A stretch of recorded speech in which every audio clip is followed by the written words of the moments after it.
When debts become very large, and there is an economic downturn, and the empire can no longer borrow the money necessary to repay its debts, the financial bubble bursts.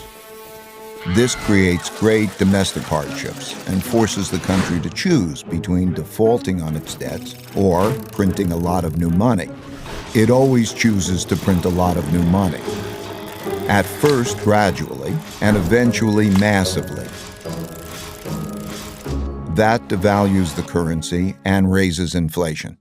For the Dutch, this was the financial crisis brought about by financial excesses and paying for the Fourth Anglo-Dutch War.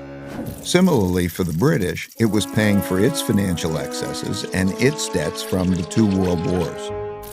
And for the U.S., it's been 3 cycles of debt finance booms and busts since the 90s, with the central bank stepping in each time with stronger measures. When the government has problems funding itself, when there are bad economic conditions, and living standards for most people are declining, and there are large wealth, values, and political gaps, internal conflict between the rich and the poor, as well as different ethnic, religious, and racial groups, greatly increases. This leads to political extremism that shows up as populism of the left or the right. Those of the left seek to redistribute the wealth, while those of the right seek to maintain the wealth in the hands of the rich.